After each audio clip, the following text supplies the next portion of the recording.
Hello, Brain Power TV family. Welcome to another episode of Brain Power TV with Dr. Echo. And I have an amazing guest for us today. His name is Samson McCune, and he's a high school student and is doing amazing things. So I'm going to let him introduce himself more, and so we can get the conversation started. Welcome, Sam. Hey, so I am a teenage author. I have been working hard for these past few years, self-publishing my book and writing more and getting more connected to the publishing industry trying to figure out how I can break in and make a name for myself in this difficult business. Oh, well, it doesn't seem like it's that difficult. You've already written how many books? I think at this point I have completed 4. Wow. I was just telling Sam before we came on how I've been working on my first book. So this is motivation. I'm going to get my book published. Sam, hold me to it. By the end of this month, I will have my book.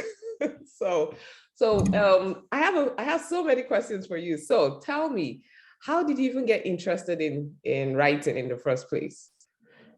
So it actually began when COVID hit and I had a lot of free time on my hands. And I started with a journal. And I started journaling because I wanted to tell a story that somebody could see, kind of look back and be like, oh, this is what times during COVID were like. And then I realized that I really, really enjoyed writing, not just about nonfictional events, but about anything.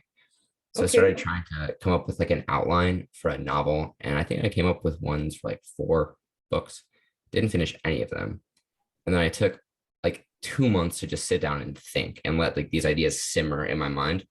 And then I started writing my book, which is actually published, called Annihilated. And the first few chapters were actually so terrible that I had to delete them. But I went through and eventually, with enough dedication, I finished the entire thing. You have said so many things in that short the short sentences you just said. You have said so many things. I heard, I thought about it. I found I liked writing. You also mentioned that you took time to let the ideas simmer, which is important. I want you to talk about that some more. And then, even though you didn't like the first few chapters you didn't give up, right? Right. So tell me more about why you decided, or was that an organic, did you just decide, oh, I'm going to take 2 months, or it's just what happened? How did that happen? I kind of hit this spot where I felt kind of I didn't know what I was doing, and it was a little frustrating. Right. And so I picked up a book by my favorite author now. His name is Brandon Sanderson. Okay. And I read it in 2 days, and I just loved it. And it was just really, really inspiring because I realized that was the kind of story I wanted to tell. Right. Before, I was trying to emulate authors that I didn't really understand. And this one I really clicked with. Right. And then I sat down, and yeah, I mean, that 2-month period came from not knowing what to do and discovering how I wanted to do it, basically. Right. So what made you keep going? What was it that made you keep going, even when you were frustrated and didn't know and didn't like your first chapters? I have a very distinct memory of a conversation with my mother where I had just written my first 3,000 words, and these were, I hated every single word of them. I despised, right? And I was sitting there well, I'm 3% of the way done. So if I just keep this up every single day, then I'll finally have a book, and I can go back and fix that part because I'm going to get better as I go along. And just like that, that's exactly how I did it. I went through and I wrote and I wrote and I wrote consistently. And then I went back and read those first few chapters, which had no practice behind them. And I decided, hey, I was right. I should fix these. And I deleted them and rewrote them. And now they are much better. That is wonderful. That's what we adults are trying to do. Is keep going. No, I love it. So your mom essentially told you to look at the fact that you're 3% of the way versus I haven't done like versus, oh, I just filled that 3 chapters. Yeah. That's wonderful. Yes. So tell me, I know you said during the lockdown is when you first realized, did you ever write before the lockdown? Um, I've thought about that a lot. Like Okay. what really pushed me towards this. And in third grade, this was the first time I ever tried to write anything. I've always like been fascinated by the idea of writing a book. And then in third grade, I was really interested in it. And so I started trying to write one. But of course, I was very young and like Right. didn't really understand the language well enough to do that. And so Right. I wrote like 8 pages of this one book, and it was ramblings of an 8-year-old, And then I set it down, and I kind of always thought about, like, that was always in the back of my mind, like what if I like wrote an actual book like I always wanted to do here. And I guess I always figured I would never have the time, which was why the lockdown was kind of a blessing. And I hate to say that, but it gave me the time that I needed to just like to fulfill this project. Right. Oh, that's wonderful. They gave you the time you needed. Well, you see, you began as an 8-year-old, and now, I mean, that's some practice. That's, yeah. And even though you feel like it was ramblings, it was something. So that's really wonderful. So with the, so during the lockdown, you found yourself, was there anything else that motivated you to write besides, I know you said you were keeping a journal. So was there anything else that's encouraged you to start writing? Yeah, that's a really good question. Thank you. I felt like there were stories that needed to be told, Right, but I didn't, and I was looking for them, right? Because I was getting really into reading again. And I right. was looking for this story and I couldn't find it. And I was like, I want this and this and this and this in it. And I think it'd be really good if I added this. But like everywhere I looked just didn't exist. So I was like, well, why don't I write that?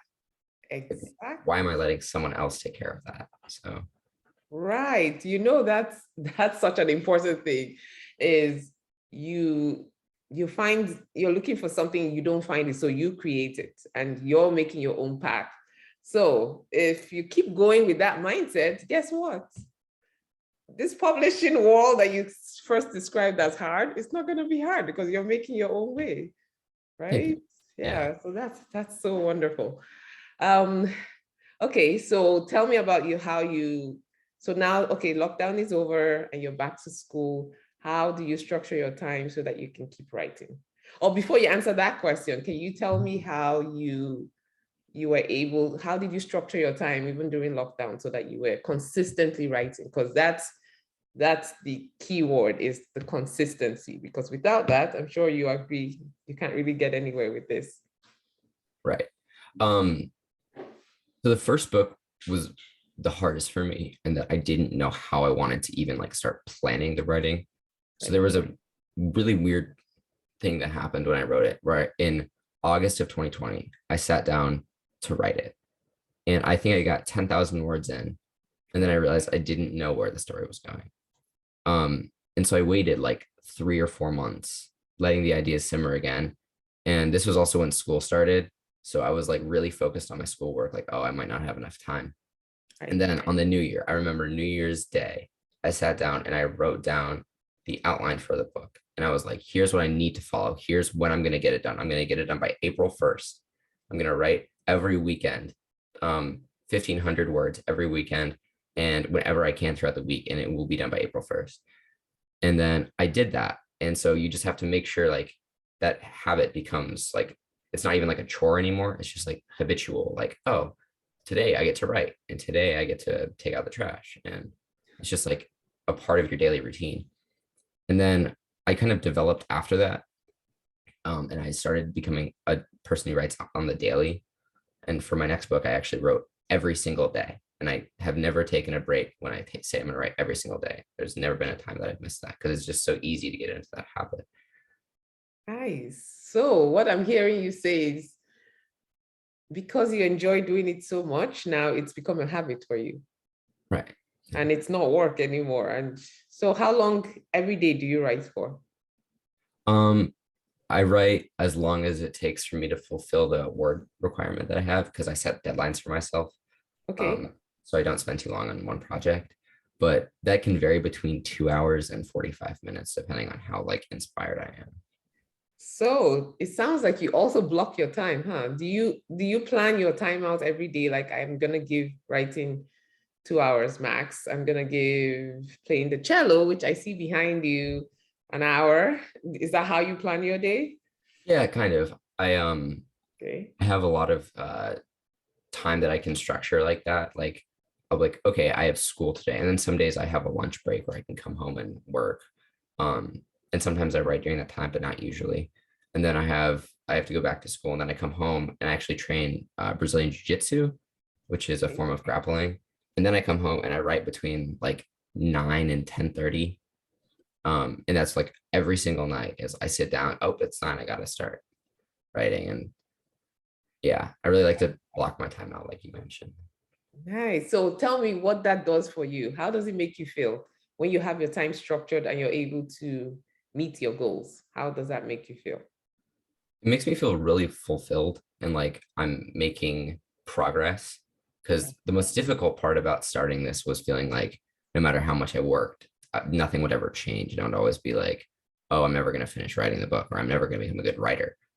But if you block your time out like this, then you can visibly see the growth because it's every day. And there's always a time where, oh, it's 9 and then you start feeling inspired. And then you listen to whatever music and then everything flows out. And it's just like, it's really easy to see how much everything is changing when you do Yeah, that. that's wonderful. That's really wonderful. So I'm gonna go backwards a little bit. So what Mhm. made you start the journal during the lockdown? Were you going through some things that you just felt like you needed to journal, or why did you even start journaling? Um, I started journaling partly because the like it was really hard to connect with people socially. So it was almost like somebody to talk to, but not really.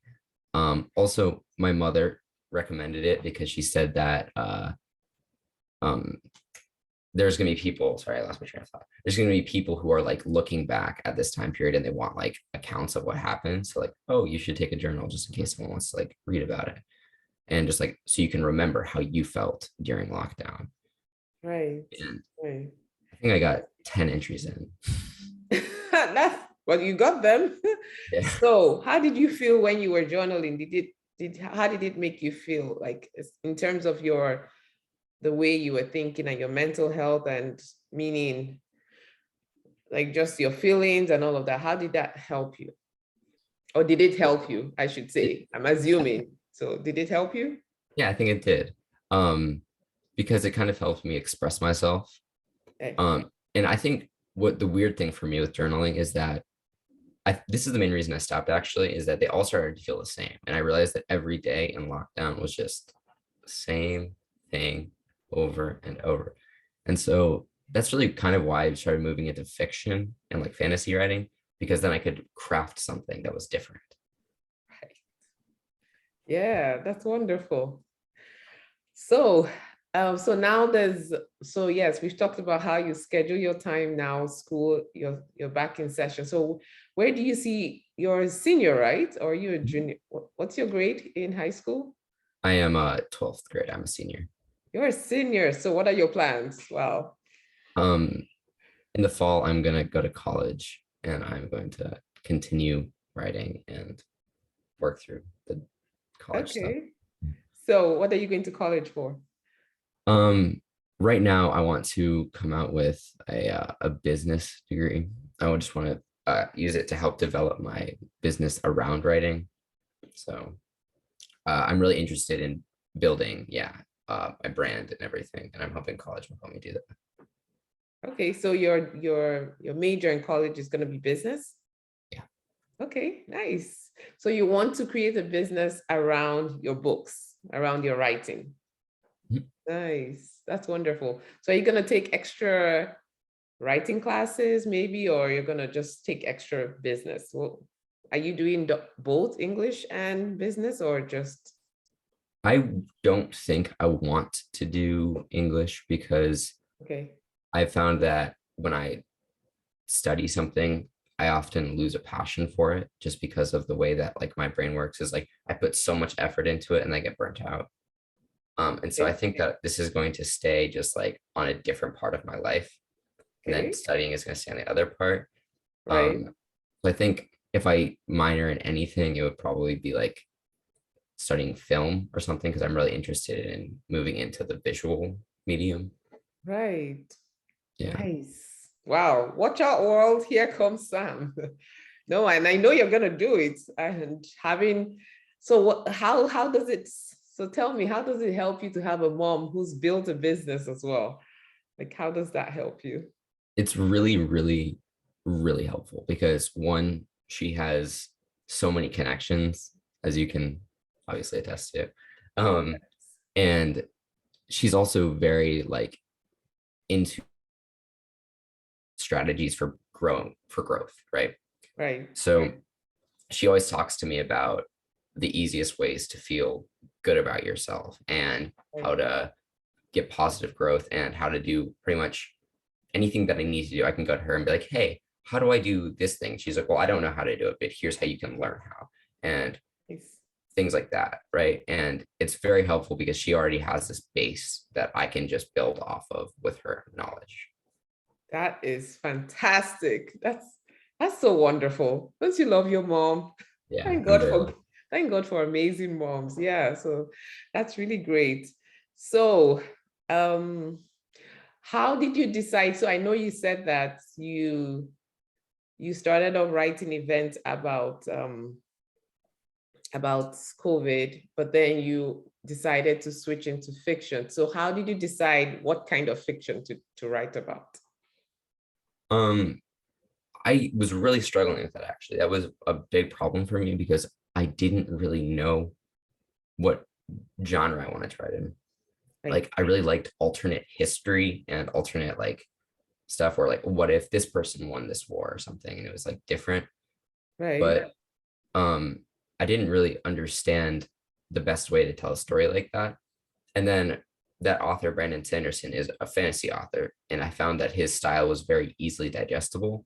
right. And I understood it in the sense of fantasy. So I decided that fantasy was the easiest one, would be the easiest one for me to do. And then I fell in love with it as I was writing more and more. Okay, Because nice. it's very easy to like build a world and have, it's very fun, I should say. That's wonderful. Yes, I'm sure it is. I mean, I haven't written fiction, but I understand where you're coming from. Something you're passionate about is easy for you to just sit and create it. Yeah. And so what would you say to a kid if you had to talk to someone your age, someone younger, but a kid who says, hey, Sam, I really want to write, but I don't even know where to start. What would you say to them? I would say find like an author that you really, really, really like and start learning how they tell a story. And then sit down and like make a plan for how you're going to write the story and keep yourself consistent. Consistency, as with anything else in life, I think, is key here. And that if you write whenever you're feeling inspired, you're going to finish your book in like 20 years. But if you write every single day and make yourself inspired at a specific period, like blocking out time in your day, then you'll finish it in 3 months. So it's all about having a plan, sticking to the plan, and executing it. Whee! You know how many adults are struggling with that? Oh my Lord. That's wonderful. So, what would you tell parents who are listening? How can they encourage their kids to do something they're passionate about? Like you've been Um, encouraged. What would you say? I think that the most important thing is to inform them on how difficult it is to learn something new and how wanting to give up and feeling like you can't make any growth is completely normal. And that once you get past that point is when you start to actually make real change happen and that you can become great. Like, yeah, don't sell yourself short, push past that part, don't give up, and you can do what you think you can do. Yes, I love it. Oh my gosh. I think you're going to be a speaker too. Yeah. No, it's true. That's so wonderful. I mean, so many kids are struggling. I'm sure you have friends who tell you how sad. I mean, this can happen to anybody. They're sad, they're struggling, like especially with the lockdown. I mean, we're coming out of it, but still. So do you have friends like that you're able to talk to and encourage? Yeah, a lot of my friends are very self-motivated as well. So it's Okay. easy for me to talk to them about projects like this. And they've always kind of been like that. I've just gravitated towards people who are more into pushing themselves beyond what they think they can do. And so it's very fun for me to talk to my friends about these projects because I'm like, oh, I'm doing this. Like, yeah, I'm painting this cool thing, or I'm working on my own business or something like that. That's great. That is important. I want you to talk to a kid who's in school and trying to figure out the friend thing. Do you agree that the people who you surround yourself with are like it helps you get to where you want to get to? Do you agree with that? Absolutely. Yes. So Absolutely. what would you tell a kid right now about the friends they should keep? I saw a quote, and this has stuck with me for a very long time, is that true friend is somebody who hypes you up in a room full of opportunity. Um, I think that you should always try to surround yourself with people who, given the chance to, will push you and like give you to people who will help you grow, right? Friends should always be able to help you grow and not tear you down, even if they might seem like they're your friends, if they're tearing you down. That's not a true friend. Can you say that again? That's how important it is. I mean, friends can break or make you. Please say that again so that the kids know this is so important. Um, your true friends are the people who hype you up in a room full of opportunity, and the people who tear you down are not your true friends. They're Yes. just people you know. Yes. And if you find somebody tearing you down, what are you supposed to do? You're supposed to cut yourself off. Like cut off. Not maybe, kind of, sort of, just go. Yes. Oh, that is so important. Wow, Sam, this has been amazing. So I want to see your books. Can you tell us a little bit more about your? Oh, yes. So go This is the ahead. hardcover and this paperback. Yes. Um, So yeah, what would you like can me you to do? summarize your book? What's your book about? Okay, so my book is about a peasant who kind of had like he was a hunter and he had a lot of like bad stuff happen to him and he did a lot of bad things and now he's trying to like atone for his sins and like rediscover himself. And then on the other side, the other main character is this prince who felt that he was worthy of becoming the king, but his brother got the spot. And then, full of jealousy, he searches for power in other ways. And they kind of, their stories intertwine and they become the antagonists of each other's stories. Okay. Wonderful. So where can we find your books? So my book and all other books that I will be publishing can be found on Amazon. Just Okay. Google, not Google, search Samson McCune, and you'll be able to find them quite easily. Nice. Wonderful. Yes, everybody, you heard that from Sam. So please go find his books, and I'm going to get myself a copy too, and I'm going to read it and share it with my teenagers as well. So thank you so much, Sam. So do you have Thank any you. last thoughts for parents or kids that you'd like to share? I would just like to reiterate, I guess, this is my most important thing that I've been thinking about a lot is just how important consistency is with everything. People thrive with consistency. Having big amounts of change constantly in your life can make things very stressful. Consistency can make your life easier in more ways than just getting your work done. It can make you happier. It can make you have lower stress levels. So just try to find a groove and get into it. And find the right friend, right? Exactly. Right. So good. Thank you so much. I hope parents and kids listening, you've learned as much as I can. So please be consistent. It only takes a few minutes every day, but if you build that up, you definitely will get to where you're going. And there is nothing you can do. As Sam has shown you, he's written how many books now have you actually published? One? I've published one, but I've written four. Four. Sam has written 4 books in what, 2 years? Less than 2 years, right? I think the total amount of time is about a year and 3 months. A year and 3 months, 4 books. So there is nothing, there's no excuse for me. I'll start with myself to get my book out. And there's nothing that's impossible as long as we put our minds to it. So thank you so much, Sam. Really appreciate talking with you today. And it's a pleasure. And when you publish your other books, you can come on and have another interview. That's no problem. I'll be happy to talk about your books again. Okay. So you take care and take care, everyone. See you in the next episode.